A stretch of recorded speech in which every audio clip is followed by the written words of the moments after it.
가운데로 함께 나아가십시다. 주의 임재 앞에 잠잠해 주 여기 계시네. 와서 모두 굽혀 경배해 진령과 진리로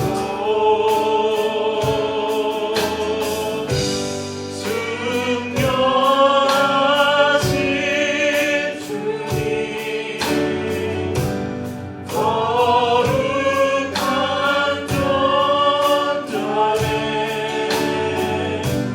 주의 임재 앞에 잠잠해 주 여기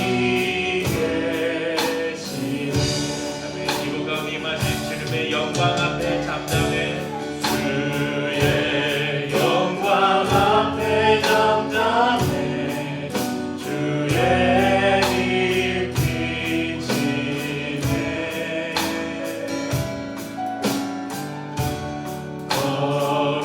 거룩한 불 태우시며 영광의 관습에 주 영광 찬란해 이 되신 우리와 주의 영광 앞에 잠잠해 주의 빛 우리의 모든 죄를 사하고 치유하시는 주의 능력 앞에 주의 능력 앞에 잠잠해 주 역사하시네. 죄 사하고 치유하시는 놀라운 주네. 주 믿는 자에게 능치 못한 목내 주의 능력 앞에 잠잠해 주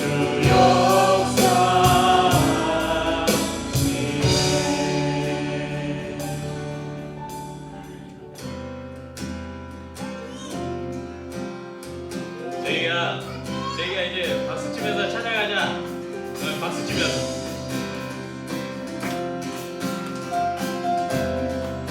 거리마다 기쁨으로 춤을 추게 하시고 거리마다 기쁨으로 춤을 추게 하시고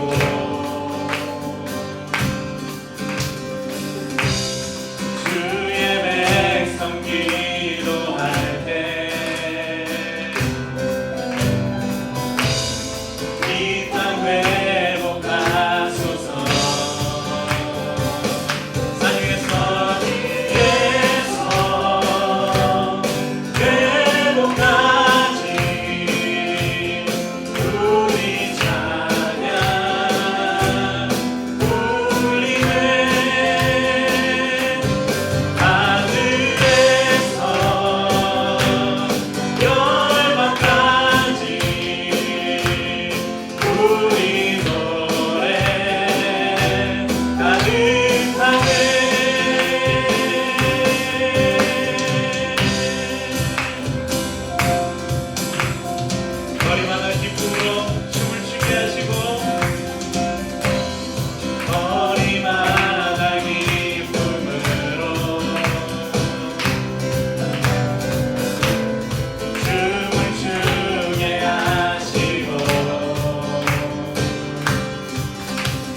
위해 태어난 사람 당신의 삶 속에서 그 사랑받고 있지요. 당신을 사랑받기 위해 태어난 사람 당신의 삶 속에서 그 사랑받고 있지요. 태초부터 시작된 하나님의 사랑은 태초부터 시작된 하나님의 사랑은 우리의 만남을 통해 열매를 맺고 당신이 세상에 존재함으로 인해 우리에게 얼마나 큰 기쁨이. 자, 우리 좀 아이들 축복하기 원하는데 우리 지민이 보면서 지민이 사랑받기 너무 제 찬양을 열심히 불러요. 오늘 엄마도 같지 않았는데 우리 지민이가 얼마나 하나님의 사랑받고 태어난 자녀인지 기억했으면 좋겠어요.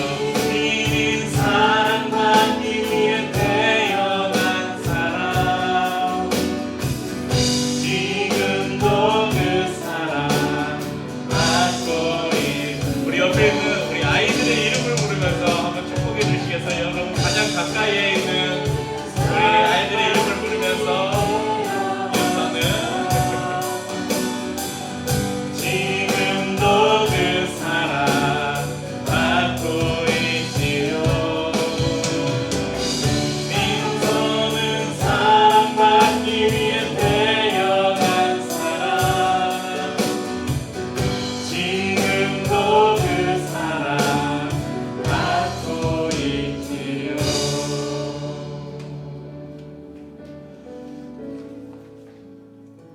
제가 오늘 이렇게 찬양 콘티를 이렇게 쭉 뽑아놓고 이제 보시면 오늘 설교 제목을 다 아시잖아요, 주제를. 그래서 연습을 하는데 오늘 자살 방지 캠페인 날인가 그런 생각이 문득 들더라고요. 우리 한 사람 한 사람이 얼마나 존귀한 존재인지, 우리에게 주신 하나님의 생명이 얼마나 귀한 것인지 오늘 찬양하면서 하나님의 마음, 하나님의 음성을 여러분이 함께 들었으면 좋겠습니다.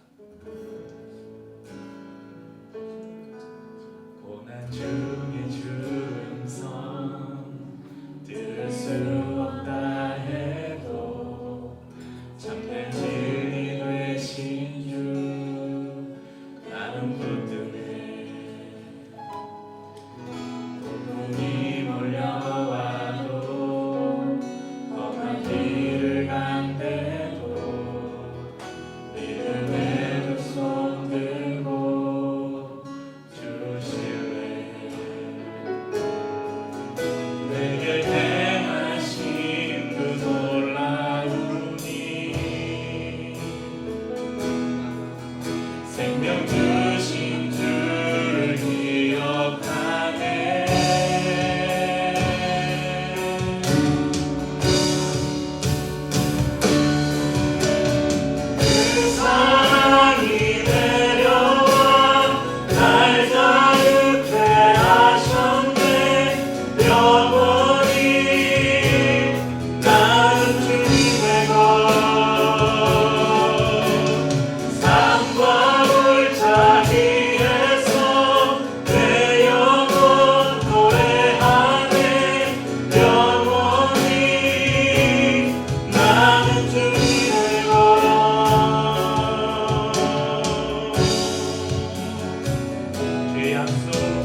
줄여서 OECD라고 하는 이 단체에 많은 나라들이 가입해 있는데, 이 OECD 가입 국가 중에 자살률이 가장 높은 나라 대한민국.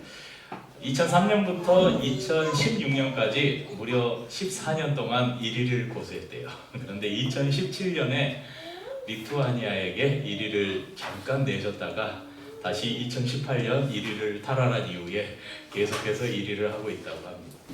전 세계적으로는 1위가 아니고 한 12, 5위에서 12 사이 되는 것 같은데, 이제 OECD 가입 국가 중에서는 자살률이 가장 높은 나라가 대한민국입니다. 매년 9월 10일이 무슨 날인지 아시나요? 저도 이번에 말씀을 준비하면서 처음 알게 됐는데, 세계 자살 예방의 날 검색해 보시면 나올 거예요. 한 달 전쯤이었는데, 이 자살률이 너무 세계적으로 높아지다 보니까 세계보건기구 WTO하고 세계 자살 국제 자살 예방 협회가 이렇게 의논을 해서 높아지는 자살률을 좀 낮춰보자. 그래서 다양한 캠페인 홍보들을 벌여보자 해서 제정한 날이 9월 10일이라고 합니다. 제가 그 설교를 준비하면서 여러분 네이버에 이렇게 자살 검색하면 제일 먼저 뭐 뜨는지 아세요? 자살에 대한 내용이 뜨는 게 아니라 요만한 박스에 자살 삶이 힘드신가요? 그리고 어디 막 연락처들이 막 나와요. 왜 포털에 이렇게 자살이라는 단어를 검색하면 그런 화면이 제일 상단에 위치해 있겠어요? 많은 사람들이 자살에 대해서 고민하고 실제 그것을 검색하고 그럴 때, 그럼 저 마포대교에도 가면 많이 써져 있잖아요. 저 계양대교에도 있어요. 제가 자전거 타면서 이렇게 엘리베이터 타고 올라가서 계양대교 이렇게 도보로 건널 수 있는 하부 도로가 있거든요. 거기에 가면 이렇게 난간이 중간중간 당신의 삶은 소중하다고 막 연락처들이 적혀 있고. 왜 이런 장치들이 계속해서 늘어나겠습니까? 그만큼 자살이 계속해서 자살률이 높아지기 때문이죠. 이제 자살은 먼 나라 이야기나 남의 이야기가 아니라 나의 가장 가까운 사람에게 내 주위에서 얼마든지 접할 수 있는, 어렵지 않게 만날 수 있는 일이 되었습니다. 그러면 질문하는 신앙 두 번째 시간, 자살하면 지옥에 가나요?입니다.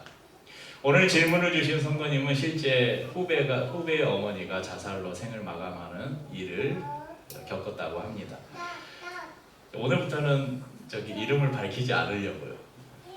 왜냐하면 이름을 밝혔는데 익명으로 쓰신 분을 추측할 수 있을 것 같아서 다 이름을 밝혔는데 이름을 안 밝힌 사람을 추측할 수가 있잖아요. 그래서 오늘부터는 우리가 첫 타자만 이름을 밝히고 오늘부터는 이름을 밝히지 않도록 하겠습니다.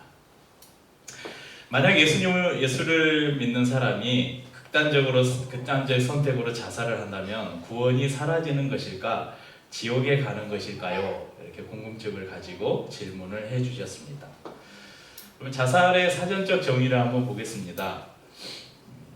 이 라틴어 어원을 보면 자기 자신을 죽이다, 이 두 단어가 합쳐진 suicide라는 그런 단어인데, 죽음을 초래할 의도를 가지고 자신의 생명을 끊는 행위, 이것을 자살이라고 합니다.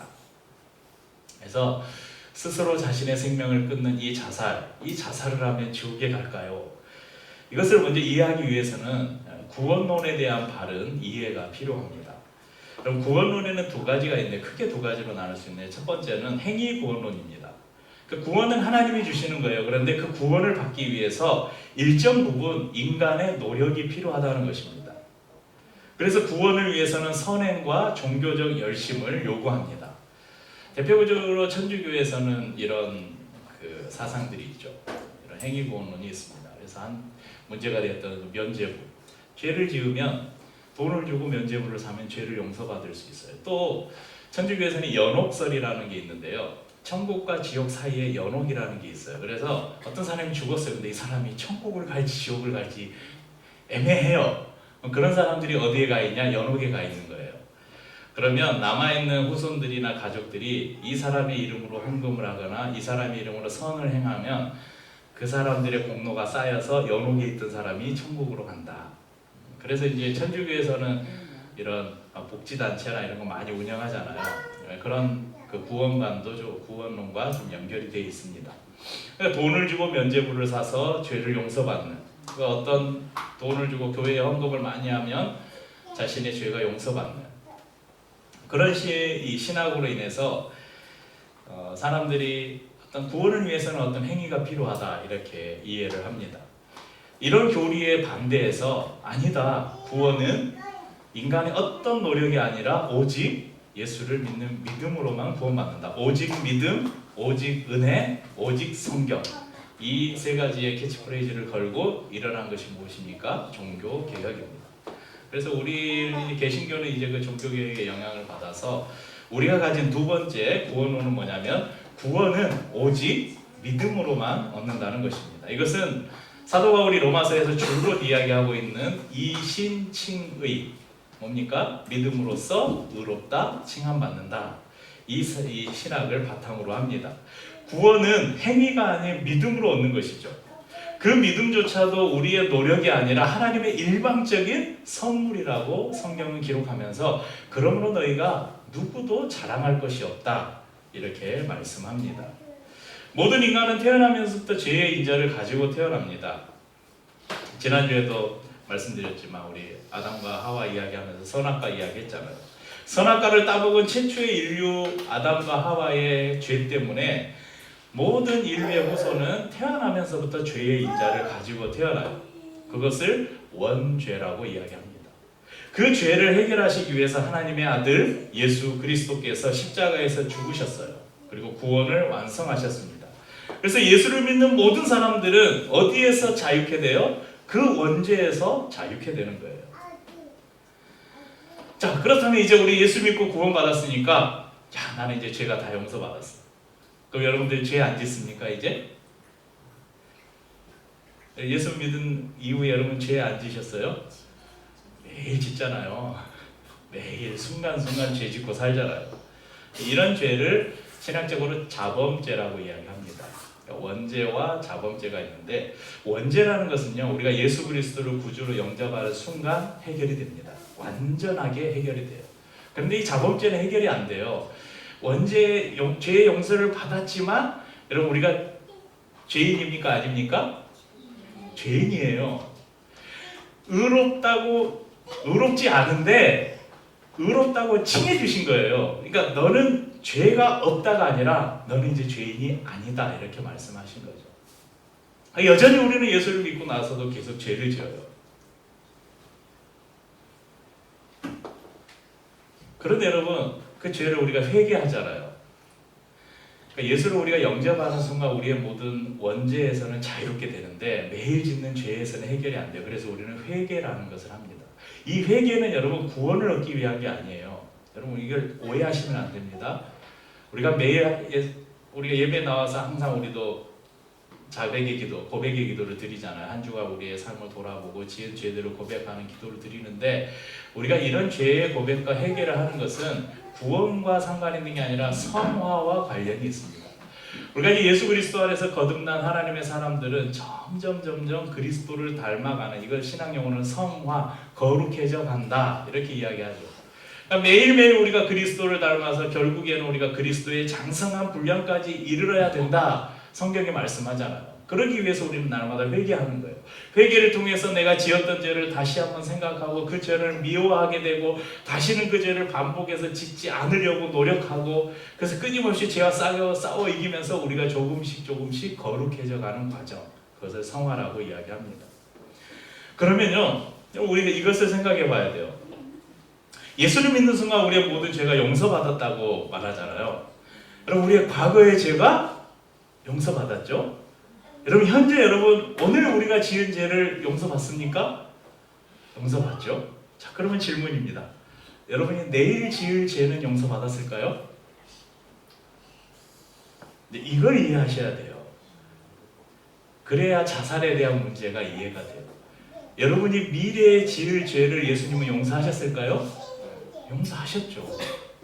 그러니까 예수님은 우리의 과거와 현재와 미래의 모든 죄를 다 해결하신 거예요. 이미. 오늘 이 질문을 주신 성도님은 어려서부터 신앙생활을 했대요. 그래서 어려서부터 자살하면 지옥 간다는 이야기를 많이 들었다고 합니다.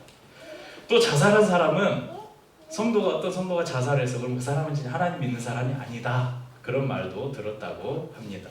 이런 말들이 왜 나왔을까? 이제 가장 큰 이유는 이거예요. 아주 쉽게 설명하면, 여러분 자살은 뭐예요? 아까 자신의 생명을 죽이는 거잖아요. 뭐예요? 죄로 보자면, 율법으로 보자면 살인죄잖아요. 그러니까 그 죄를 용서받아야 천국에 가잖아요. 근데 자기 자신을 죽여버렸으니까 회개를 못해요. 용서를 못 받잖아요. 이거 이제 어디에서 나오냐? 아까 제가 천주교의 구원론을 잠깐 말씀드렸잖아요. 여러분 천주교는 죄를 지으면 어떻게 해요? 사제를 찾아갑니다. 천주교는 아주 중요한 신학 중에 고해성사라는 게 있잖아요. 죄를 지으면 사제를 찾아가서 그 이렇게 방 있잖아요. 안에 신부가 앉아 있고 밖에서 제가 이런 죄를 지었습니다. 그럼 신부가 듣고 아 그러냐? 그러면 기도문을 써주거나 아니면 어떤 이런 일을 해라, 어떤 지시사항을 주죠.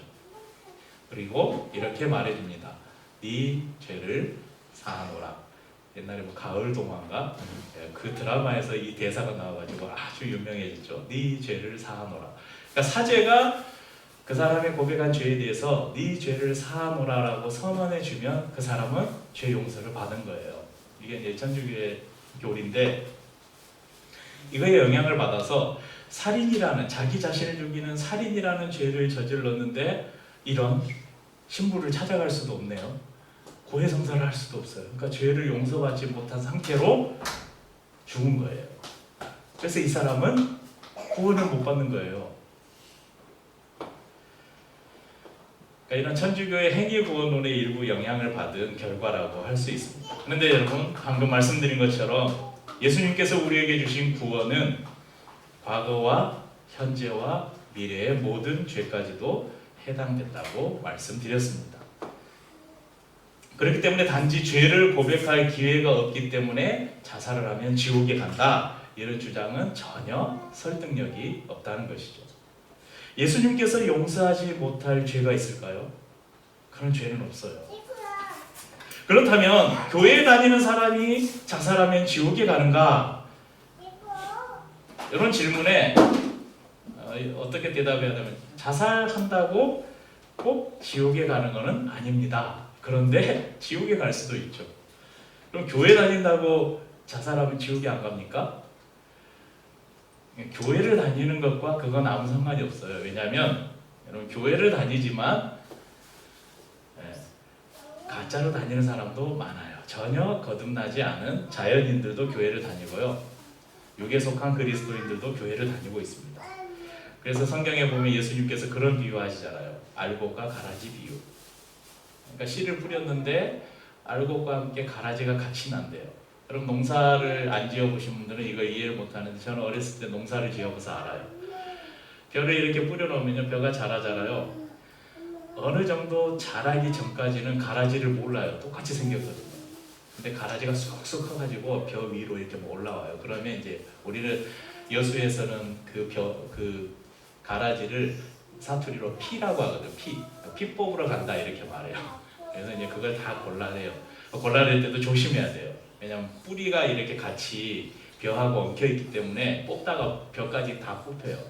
그러니까 서툰 사람이 뽑으면 막 벼까지 다 뽑아버리죠. 예수님께서 당시에 그런 것을 들어서 비유로 말씀하시는 거예요. 알곡과 가라지가 자라는데 그대로 두어라. 추수 때까지 그대로 둬라. 잘못하다가 알곡까지 다 뽑힐까 염려한다. 또 여러분, 교회 안에는 뭐가 있다고 말합니까? 양과 염소가 있대요. 그러니까 그래도 가만히 두어라. 나중에 주인이 와서 판단할 것이라는 거예요. 그러니까 교회를 다니면서도 구원과 전혀 상관없는 사람이 있을 수 있다는 거예요. 그래서 교회 다니는 사람이 자살하면 지옥에 갑니까? 그럼 뭐예요? 지옥에 갈 수도 있고 안 갈 수도 있어요. 그러면 이렇게 질문을 바꿔봐야 돼요. 구원받은 사람의 구원이 자살한다고 취소될 수 있습니까?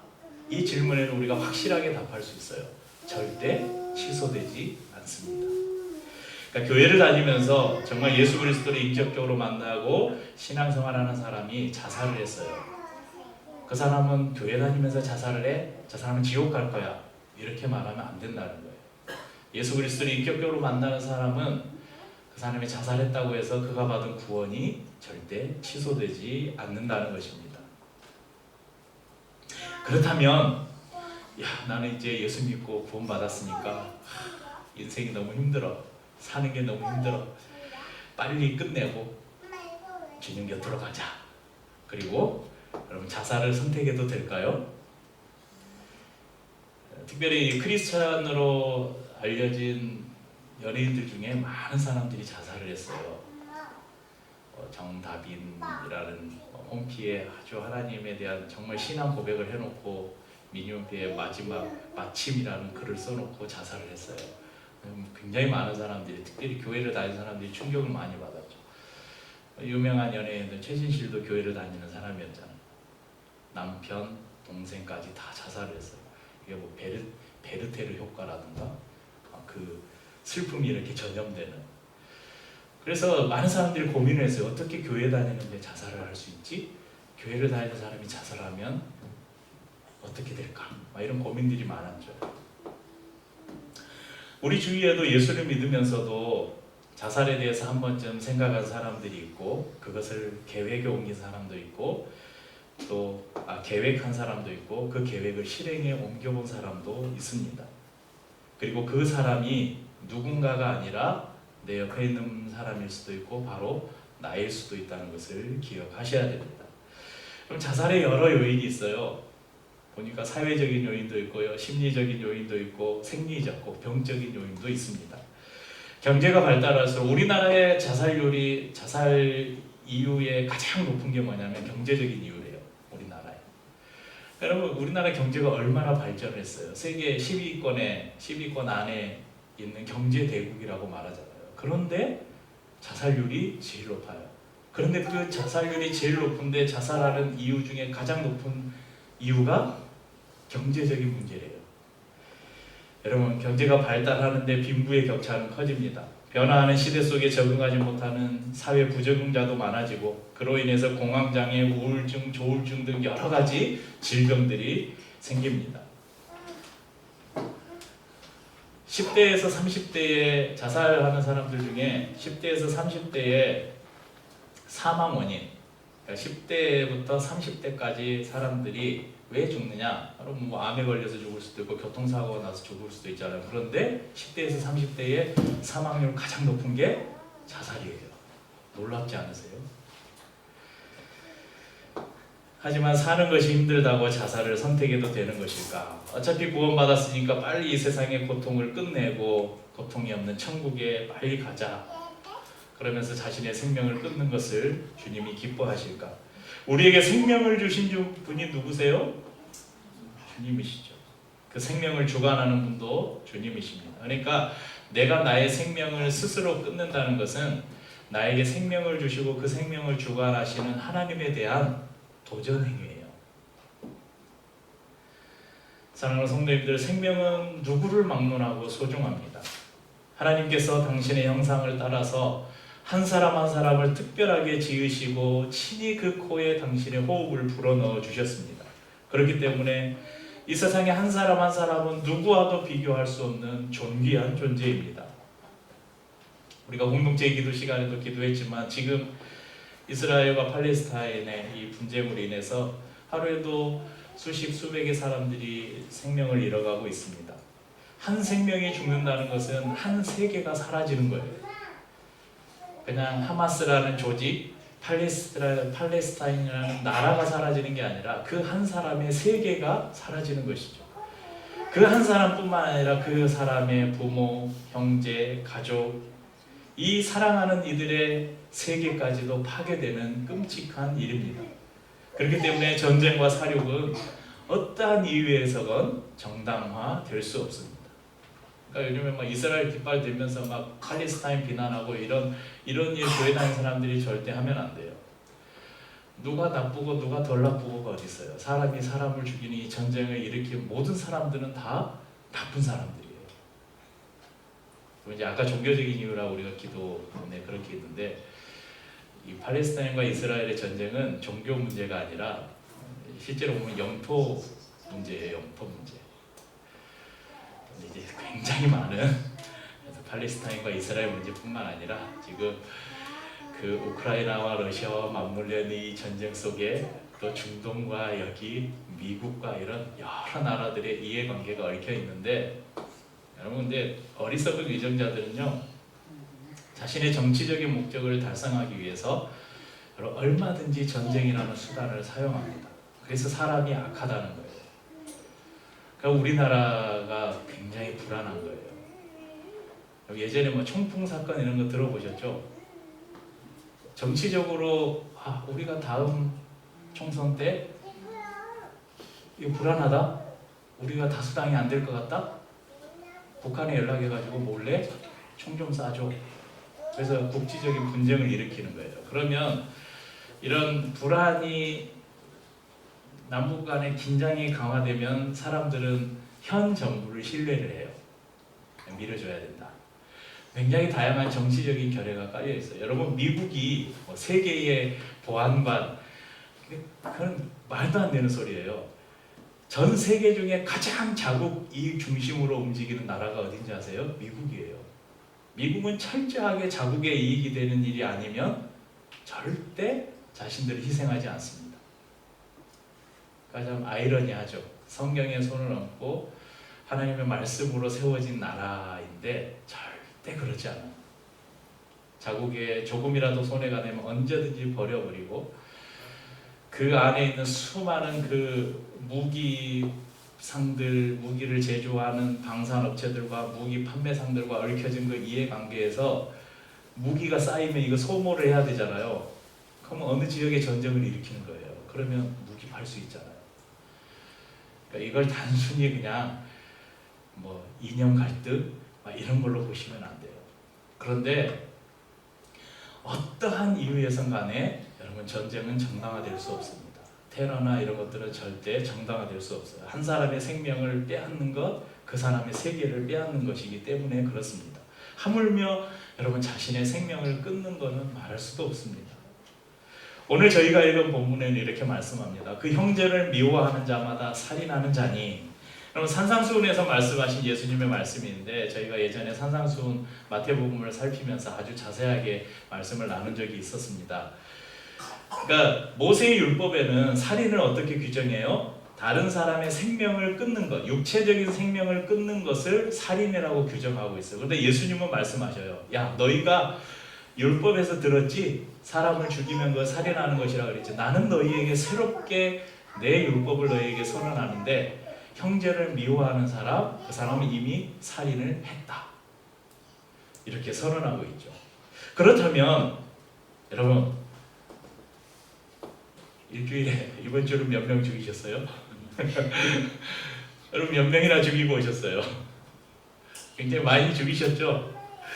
네, 우리가 다 살인자들 아닙니까? 그러니까 예수님께서 새롭게 재해석하신 율법을 비추면 저와 여러분들은 다 살인자들이에요. 그런데 용서받았잖아요.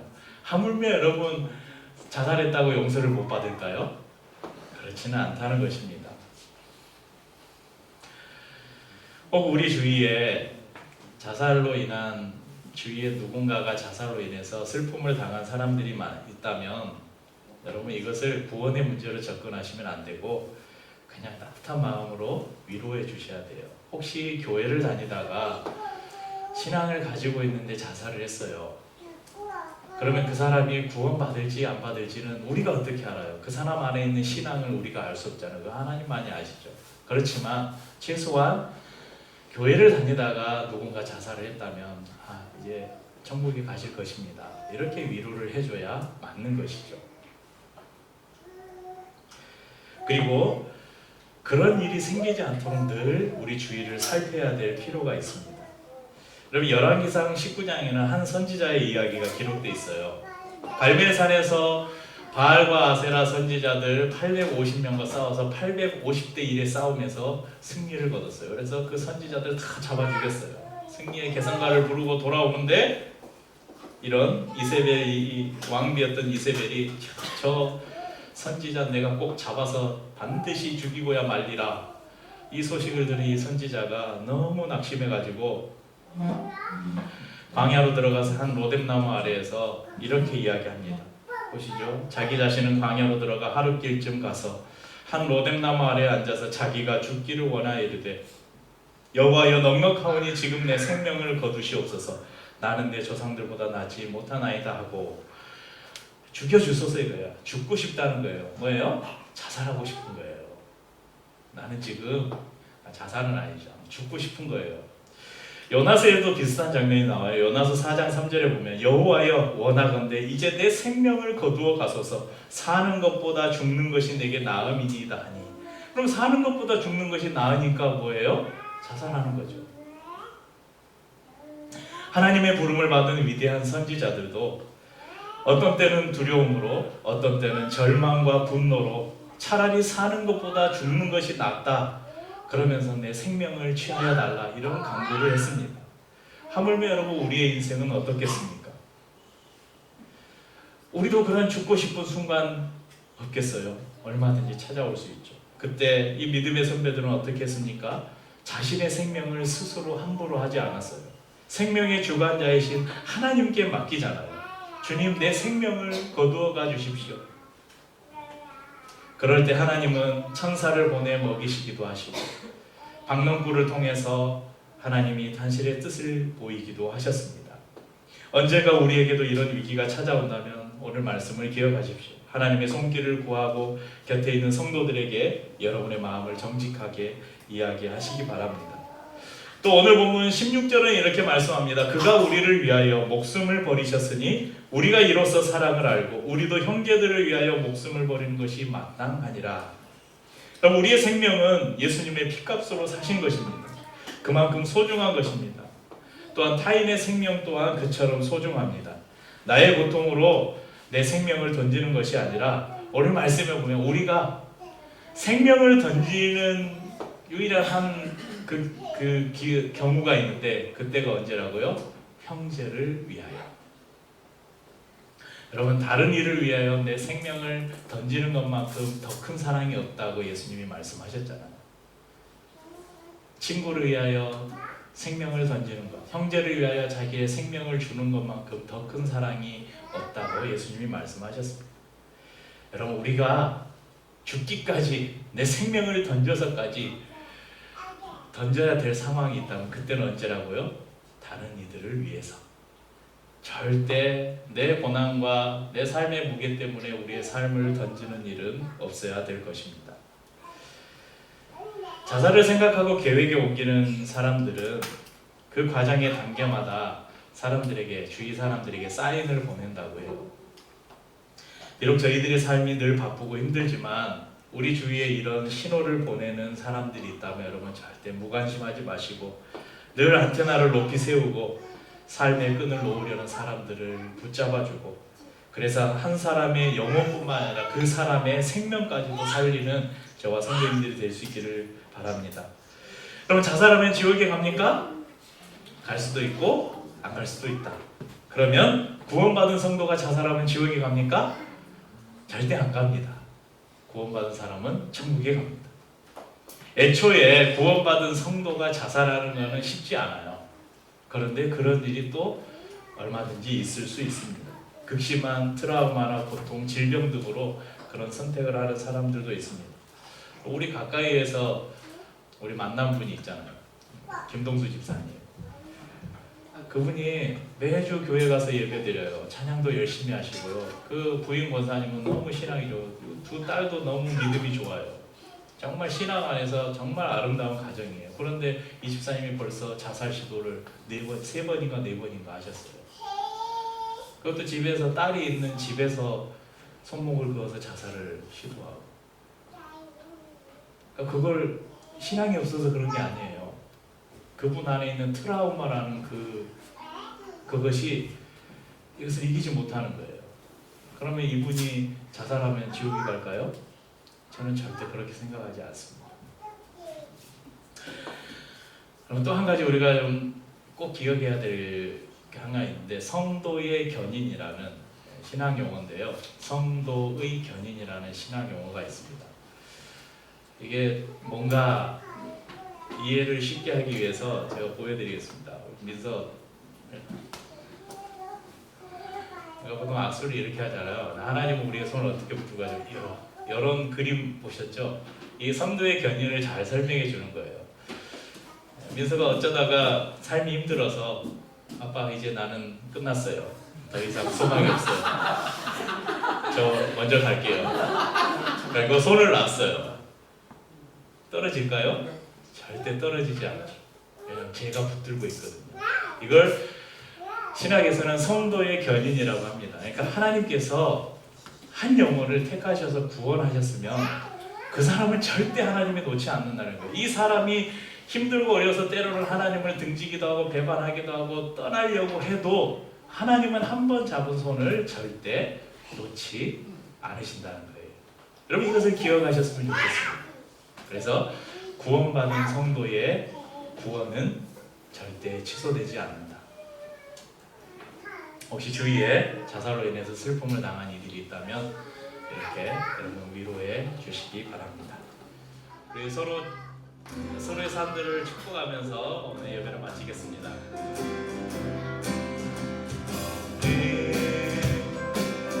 당장 너머로 뻗은 나무 가지에 푸른 열매처럼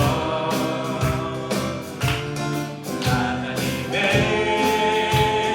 귀한 축복이 삶에 가득히 넘쳐날 거야.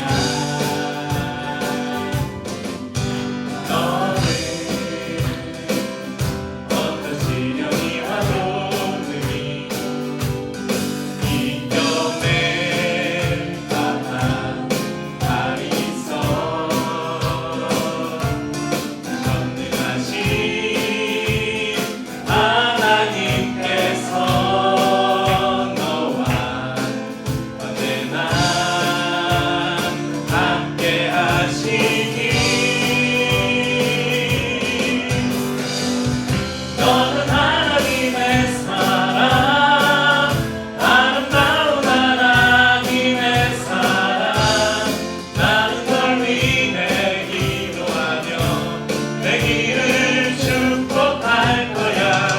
너는 하나님의 선물, 사랑스러운 하나님의 열매, 주의 품에 꼭 키운 나무가 되어줘. 너는 하나님의 사랑, 너는 하나님의 사랑, 아름다운 하나님의 사랑. 나는 널 위해 기도하며 내 길을 축복할 거야. 너는 하나님의 선물, 사랑스러운 하나님의 열매, 주의 품에 꼭 키운 나무가 되어줘. 나무가 되어줘. 나무가 되어줘. 나무가 되어줘. 네, 우리 이렇게 주님의 풍성한 열매 맺는 튼튼한 나무들 되시길 축복합니다.